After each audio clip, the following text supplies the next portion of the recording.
мотор используется исключительно как генератор, скорее надо подзарядить батарейку обратно. Тахометра нету в машине, я предполагаю 1003 оборотов, наверное. Но 84 лошадиные силы, типа как будто бы у этого бензинового моторчика. Нам на них как бы наложить, в принципе. Не они крутят колеса. Крутят колеса электродвигатель, и у него 100 киловатт отдача, да, примерно это 140 лошадиных сил, если пересчитать по формуле, ну, плюс-минус там туда-сюда. По ощущениям, гибридная версия, ну, именно потому, что работает только электродвигатель, она более тяговитая, то есть, когда нагружаешь машину, что пустой ты едешь, что ты весь загруженный пассажирами, там, грузом, без разницы. Электромотору, в принципе, на это наплевать.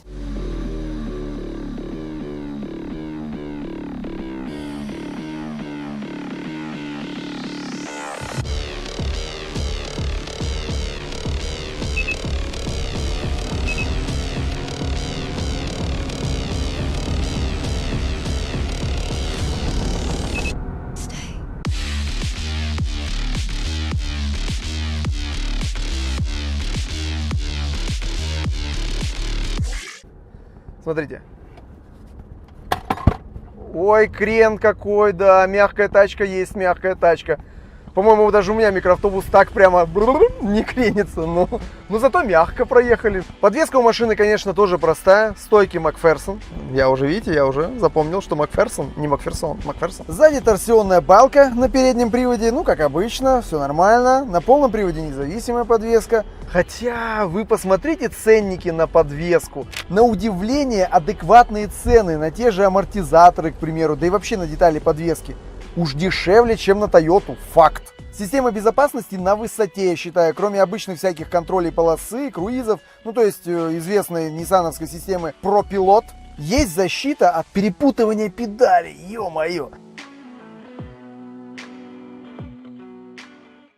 Вот я нашел место, где концовку заснять. Вот это что такое? Тут совсем все плохо. Пишите обязательно в комментариях, что думаете о таком минивэне. Я постарался максимально объективно, без жесткой критики, естественно, потому что на самом деле критиковать нечего. Ничего плохого нет. Нормальная, классная машина. Есть свои минусы, но минусы есть всегда у любого автомобиля. Подписывайтесь на канал, забегайте на прямые эфиры, заходите в описание, проверяйте там все ссылки, только полезное все всегда в описании кладу. И всем пока!